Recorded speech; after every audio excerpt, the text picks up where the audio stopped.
welcome to this week's edition of World Crisis Radio. This is Webster Tarpley speaking to you from Washington, D.C.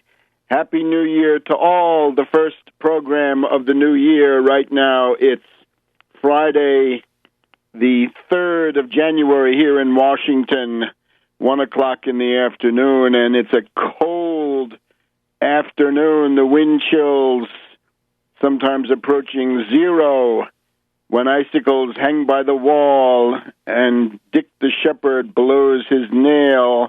This is the time. This is now the beginning of winter. But the wheels of world historical events grind on. And in particular, I have to thank Glenn Greenwald for really making my New Year's holiday go from wonderful to magical. When Glenn Greenwald put out a tweet on the 30th of December at 3:41 p.m., I guess that's Eastern Time. Glenn Greenwald, and you know who he is. He's an entrepreneur. He's an up-and-coming media mogul, I guess we can say, with his backing from Almadar and his partnership with Laura Poitras and other figures. And, of course, he's been the expounder of the thought of Snowden, right? What Thomas Huxley was to Darwin, I guess, is what Greenwald wants to be for the autistic Ed Snowden. And here's the text of this tweet. This is where all the PSYOP, let's actually do it, we'll do it correct. This is where all the, quote, PSYOP, unquote, and, quote, limited hangout, unquote, stuff comes from. I love the Internet, writes Glenn Greenwald. Well, what's he talking about? My heavens. Well, if we go on, we follow the link. There's a link here, and it goes to an article by yours truly, Webster Tarpley, How to Identify CIA Limited Hangout Op. And that appears on the Press TV website. The article dated back in June. That is, it was a rather speedy, timely response to the fakery of the limited hangout group around Snowden. And you can find that at Press TV. Tuesday, June 18th at 8:45 a.m. GMT. And the operations of secret intelligence agencies aiming at the manipulation of public opinion generally involve a combination of cynical deception with the pathetic gullibility of the targeted populations. There is ample reason to believe the case of Edward Joseph Snowden fits into this pattern. We are likely dealing here with a limited hangout operation in which carefully selected and falsified documents and other materials are deliberately revealed by an insider who pretends to be a fugitive rebelling against the excesses of some oppressive and dangerous government agency. And, of course, the excesses can be real enough. The excesses are largely real as far as they go, but that's not the central issue in the ballgame. It means that there's something else that the intelligence community cares more about. So Glenn Greenwald has essentially identified me as the world leader and the, not just, I guess, conceptual leader, but also leader in terms of getting out in front and counterattacking fast and hard. I'm the leader of the world forces that reject the species of covert operation called the limited hangout op. It's true. I guess I have to accept this role. I am, unfortunately, in the position of leading forces against false flag terrorism. That's one kind of covert op. But false flag terrorism is not the only kind of covert op. We've also got limited hangout ops, PSYOPs, mind control, MK operations. So I want to thank Greenwald for clearing that up. He regards me as his principal antagonist. And naturally, I hope that other people will take this up as rapidly and as energetically as possible, because it is impossible for one person to stand against this monstrous media cartel. Now, the starting point of this, just to reconstruct it a little bit, on Christmas Eve, an idyllic time, and people know what sorts of homey activities are normally the stuff of Christmas Eve. The Washington Post, Tuesday, December 24th, 2013. The entire paper above the fold, at least 4 columns, and the main headline. There's another column with a smaller headline. But the entire Washington Post above the fold, a 4-column headline, and a 4-column picture, which takes up most of the paper above the fold. Edward Snowden, quote, "I already won. His leaks have fundamentally altered the U.S. government's relationship with its citizens and the rest of the world." By Barton Gellman. Now, Barton Gellman is, I guess, a competitor of Greenwald in terms of the relative ranking and hierarchy inside the intelligence community's media cartel, and he therefore describes a conspiratorial meeting that he arranged with Ed Snowden recently in Moscow. There's a date line, and it says Moscow, but it doesn't say when. Now, I had looked at this, therefore, on Christmas Eve. On Christmas Eve, I wasn't visited by Marley's ghost. I was visited by the Washington Post at my door, and then the interview with Ed Snowden. And I want to point out to people, how dumb do you have to be to understand that if the ruling class regards you as a threat, they do not put you on the front page of the Washington Post? How stupid are these dupes? They are obviously such pathetic cretins that they actively want to be duped, as we saw back in the case of Obama and then repeatedly since. So Leaker says his mission has been accomplished. Let's take a look. I just want to give you a couple of quotes, because he tells us a lot here. Undoubtedly, some of it's in coded language, but in some cases, the dupes, they just don't want to read it.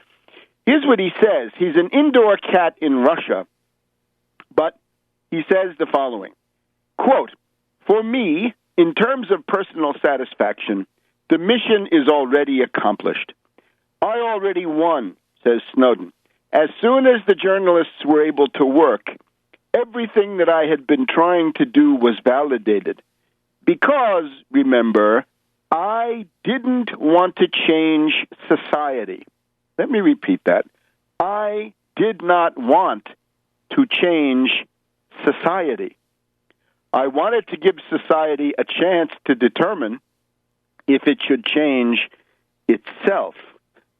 So he's not a revolutionary. He doesn't even want social change. He just wants to start a debate, change the conversation, as they said back in Occupy Wall Street. We'll change the national conversation. And as we pointed out, it's always changing. It goes from Lady Gaga to Miley Cyrus to Honey Boo Boo to Occupy Wall Street, and then on to Madonna and so forth, and Britney Spears. Then he says, well, we'll get you some more prize quotes from Ed Snowden in just a minute. Welcome back to World Crisis Radio. Happy New Year 2014 to all. And again, for me, the big event between the years was Glenn Greenwald acknowledging that I, Tarpley, am the leader of world forces opposing PSYOPs and limited hangout operations. This is where all the PSYOP and limited hangout stuff comes from.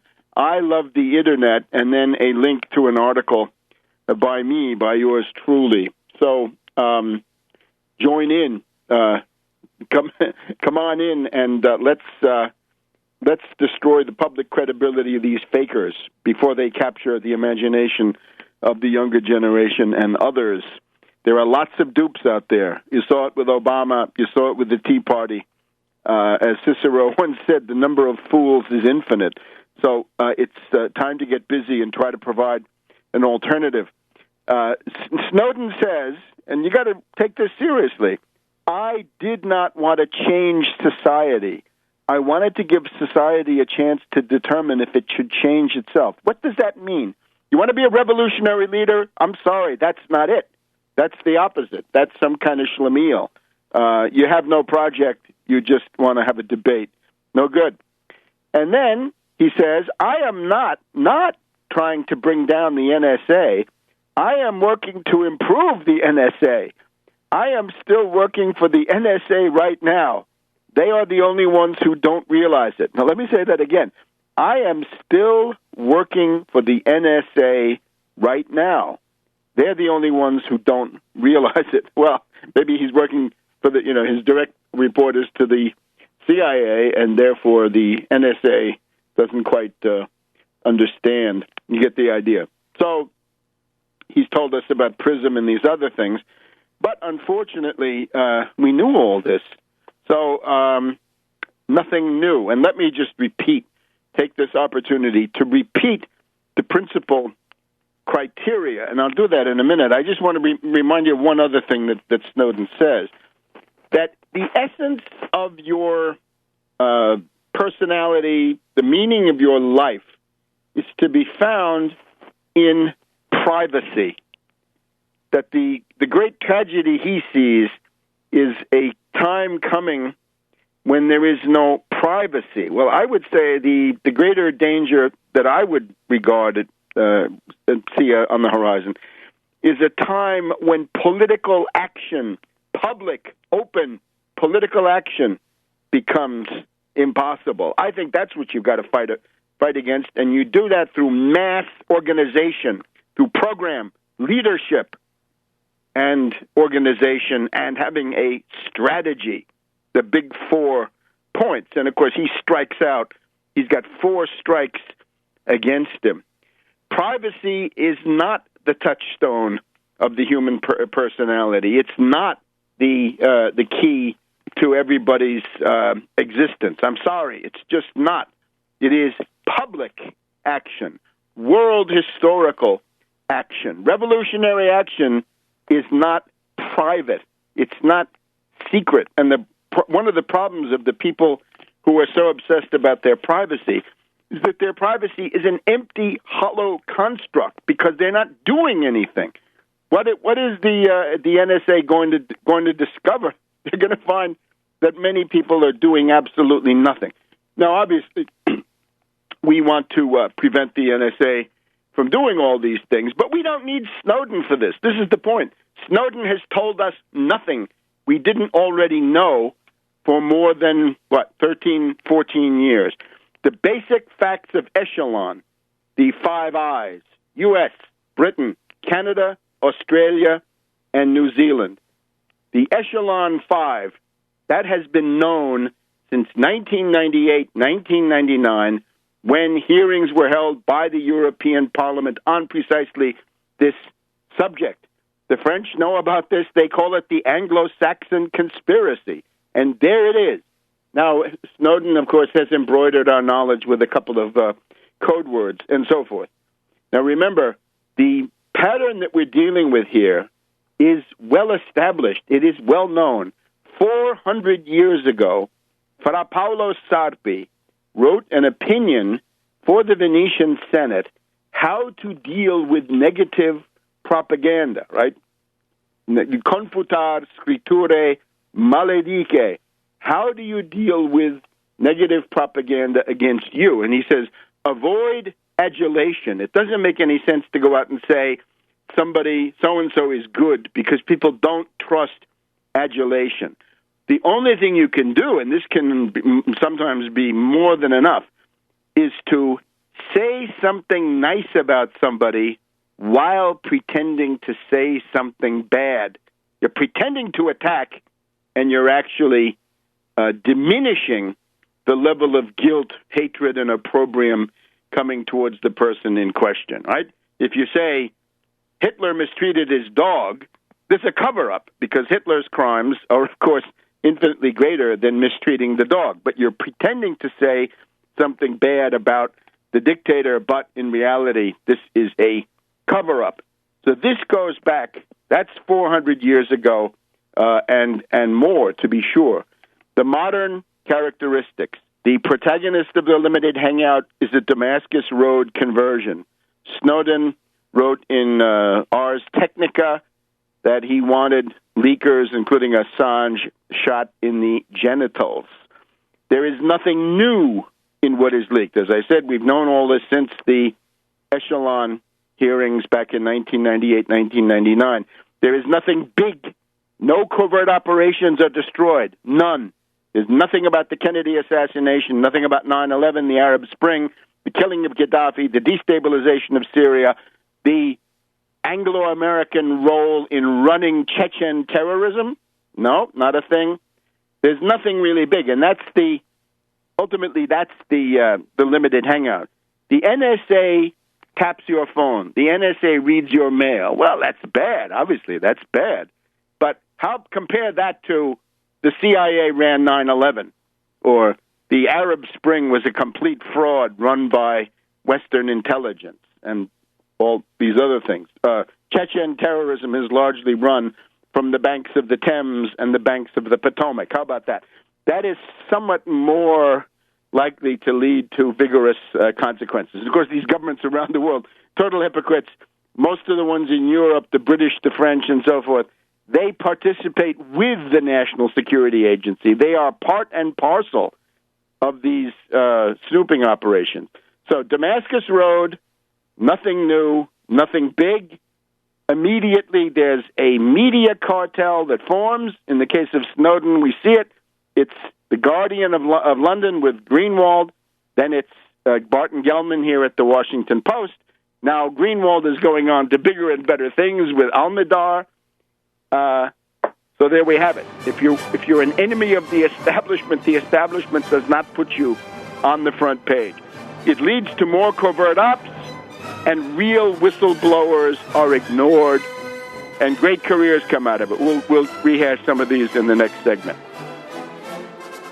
Welcome back to World Crisis Radio. So, Glenn Greenwald identifies my article, How to Identify CIA Limited Hangout Op, appearing on Press TV website, June 18th, 2013, 8:45 a.m. GMT. Glenn Greenwald identifies that article by me as, and I will quote, "This is where all the PSYOP and limited hangout stuff comes from. I love the Internet." Well, that is an accolade from an adversary, and I hope people take this seriously. But it's something that anybody can do. You should too.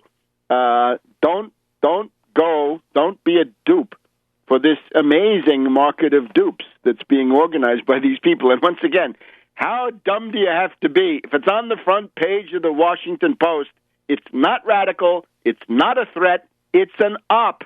It's a limited hangout. Similarly, the front page of the Guardian, the New York Times, and on and on. So let's just remind ourselves, the hero is a Damascus Road conversion. Ellsberg, Snowden, you can see it clearly. They tell us nothing new.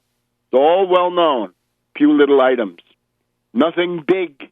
None of the main covert ops are blown, and no important politician or other figure goes down, be it in U.S., UK, Israel, or anywhere else.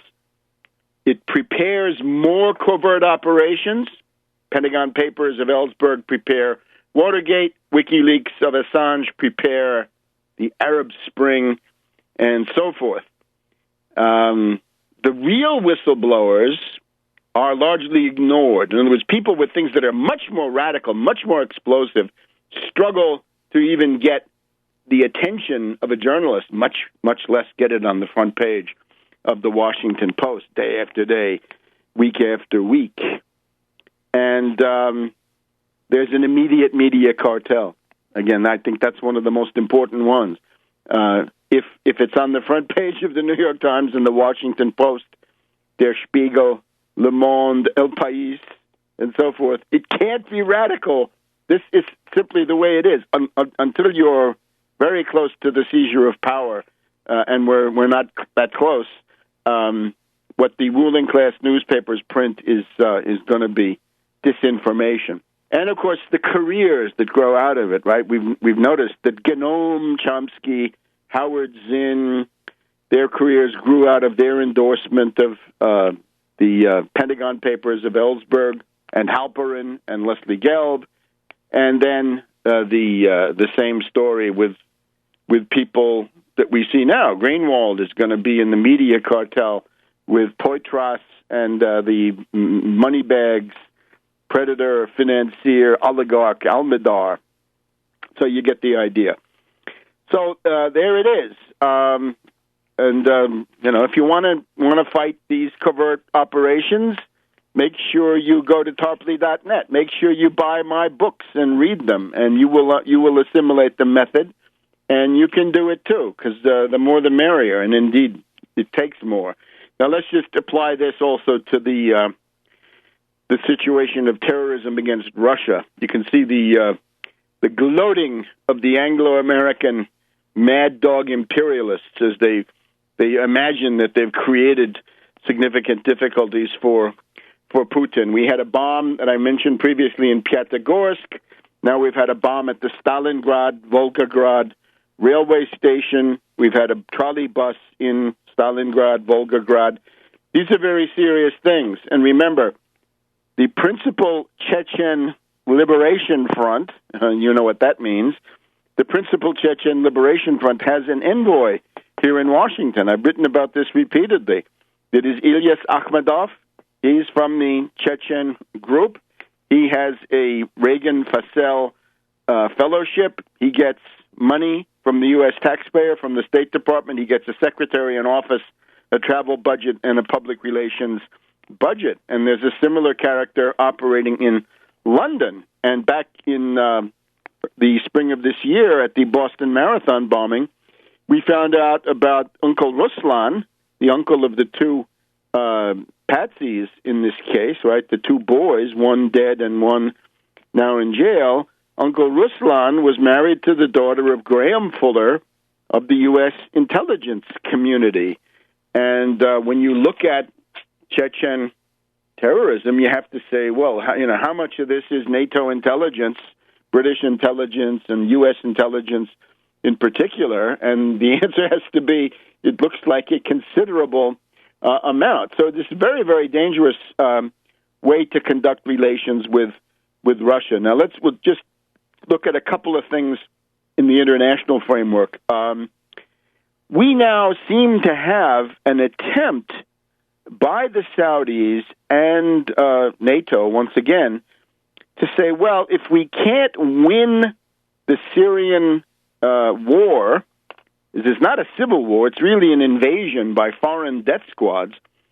If the Syrian war cannot be won in Syria and to some extent in Lebanon, then spread it to Iraq, and maybe that will tip the balance in favor of the death squads against Assad. And that seems to be what is happening. We now have a kind of an uprising by pro-Al-Qaeda forces in a number of places in Iraq. And the idea is they're trying to tie down some forces that had been going into Syria to help Assad. In other words, people from the Mahdi army, Shiites, pro-Iranian people, pro-Assad people from Iraq had been coming into Syria and had a beneficial effect on the course of the war. It looks to me like the Saudis are now saying, Prince Bandar and others are saying, in effect, well, if we can't win it with the current configuration, maybe if we escalate it and spread it, then in a larger framework, we'll have more chances. Couldn't be any worse. The hysteria about the barrel bombs, I take it, is simply a cover. This is the Anglo-American press's way of reporting that Aleppo is about to be freed. Aleppo about to be liberated, the death squad's kicked out, and the only way they can express that is the humanitarian emergency and so forth. The way out of the humanitarian emergency, which is real enough, is that the foreign fighters should depart the country. Foreign death squad members can have no place in the future of Syria, right? And if it's 50,000 or 75,000 or 100,000, all of them on the Saudi and related payroll, then that simply will not work. The other one is South Sudan. This is a place I visited, Juba. At that point, it was the capital of the equatorial province of Sudan. And this is something that the British had been targeting for the best part of a century. Remember, the approach of Anglo-American intelligence is the destruction of the modern state. And we here are very much on the side of the modern state, right? Going back to Milan in December of 1310, right? When Dante and the Emperor Henry of Luxembourg put the Visconti family into power in Milan, out of that came the prototype of the modern state, the Gian Galeazzo Visconti, a little bit before 1400. The British and the U.S. right now want to destroy that. So destroy the modern state. The Bernard Lewis plan and the previous versions of that from British intelligence, the British Arab Bureau, and so forth, is that Sudan was going to be partitioned across that line where the Arab north ceases and the Christian and animist south begins. There never was a nation there. South Sudan is a fictitious country, and the terrible situation is due to the machinations of the U.S., the British, and the Israelis. This was all programmed to happen, and it's headed towards a failed state. Back in a minute. Welcome back to World Crisis Radio. Webster Tarpley in Washington, D.C., still basking in the accolade from Glenn Greenwald that I am the world leader of all the PSYOP and limited hangout analysis vis-a-vis his protege and beyond, right? Not just Ed Snowden, but I think he says all of it. By that would include WikiLeaks and other points in the litany that these characters want to recite. So pay attention to Tarpley.net. Buy some of those books. And above all, do what you can on Twitter. You can retweet the things that I put out. Go back to December 24th. I spent much of Christmas Eve attacking this interview by Snowden, and that seems to have had some reverberations. I did it in English, French, German, and Italian to get the word out. I would also call your attention to my New Year's statement, my New Year's message. It is, of course, a time when the New Year's message is a highly politicized document. In particular, I was looking at the New Year's message from Snowden, which I think is indeed insufferable, right? The self-righteous prig Snowden, and we've just heard some quotes from his interview, but his message is where he goes into this stuff about the essence of the human personality, the essence of your life and the meaning thereof is what you do in private. No, it's not true. Obviously, we want to defend privacy, but ultimately, it's going to have to go out in public, and you're not going to be able to keep your head down the whole time. And I think that also plays into taking counsel of your fears, and you can't do that in today's world. So I wanted to try to unveil that. So go to my Twitter feed, Webster G. Tarpley, and just go back to December 24th, and you'll see what I was able to put together, right? Just essentially taking these quotes, and I know some left liberals on some lists that I sent this to, they freaked out. They wanted to bait me in various ways. How dare you? How dare you? Well, if it appears on the front page of the Washington Post, and then you engage in some neo-McCarthyite tirade against the person who points out the obvious stuff. Who are you? What are you doing? I would say to the defenders of Snowden and Assange and the rest of these people, right? The media darlings and so forth. So now that leaves us with economics, and that was the subject of my New Year's statement. Was fundamentally, we're now headed towards a mass strike upsurge in 2014, 2015. The stuff is coming in, and it's more and more evident that this is the case. And one way that they do it is, of course, the Assange Snowden operation, people who come and say, look, we have documents, come and look at our documents. And the other one is the clown car, right? Coming and saying, I'm a freak, look at me, pay attention to me. Beppe Grillo. Beppe Grillo did a New Year's message. I urge you to take a look. You can go to Beppe Grillo blog, and if you can follow some Italian, you will see a pretty pathetic statement, right? Parliamentary cretinism run wild.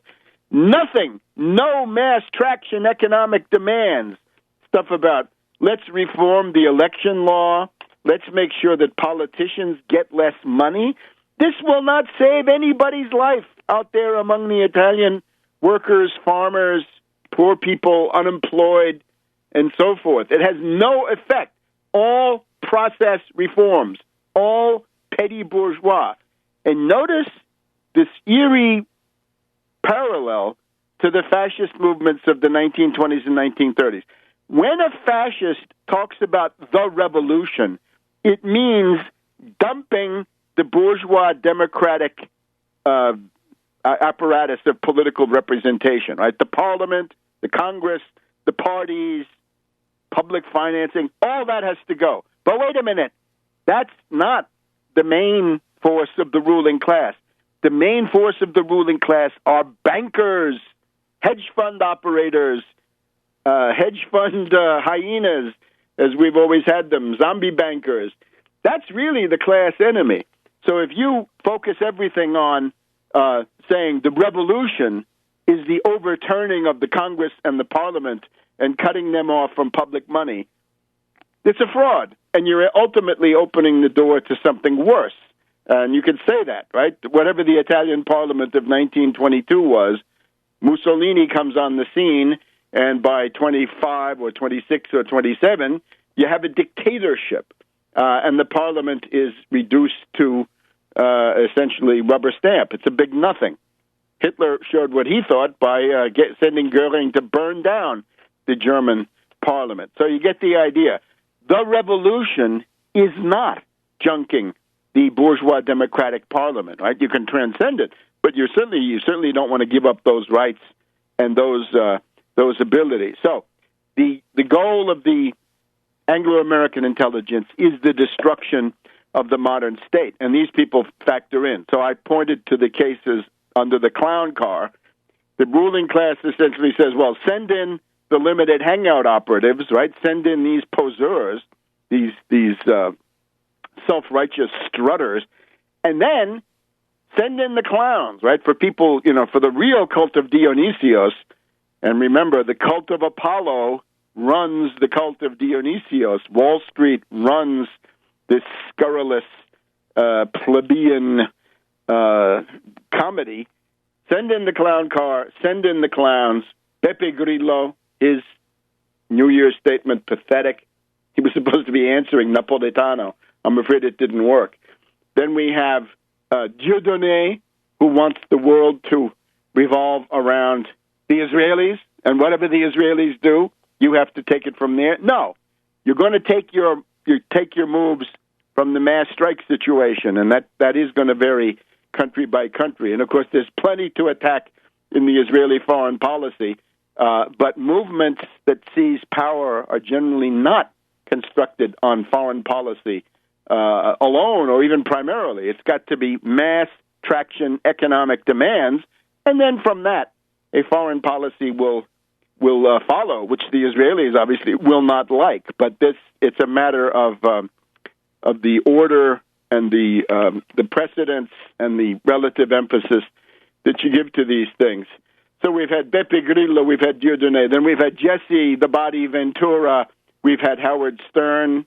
We've talked about them in the past. And, of course, Russell Brand, right, whose antics on the decadent front I guess he hopes they've shocked the world, but probably more in the line of disgust for somebody like this guy. And remember, it's the New Statesman that wants to promote him to the role of the new Lenin. And once again, I have to say, Lenin, whatever you want to say about him, this was some kind of revolution, right, with obvious provisos and caveats. And if you go out and say, all power to the Soviets, peace, bread, land, that's mass traction. Peace in those days with 9 million Russian casualties on the Eastern Front in World War I, the most of any country. Bread, let's get food, and let's have a land reform. That's mass traction. We'll give you food now and then land so you can grow some more for next year. Those are mass traction economic demands.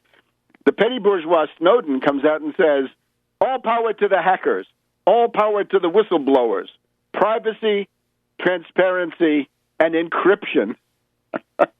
I'm sorry. Those are petty bourgeois mockeries of a revolutionary or transitional program. And I also have to single out also the antics of Max Kaiser and his charming assistant on his program, where they believe that Bitcoin is the revolution and that the revolution will come through encryption. The revolution will be encrypted. It won't be televised. It'll be encrypted. And again, that's all fine, but what about people that they can't even afford one Bitcoin at this point? It's a mockery. It's a petty bourgeois utopia. We'll be back in a minute on World Crisis Radio.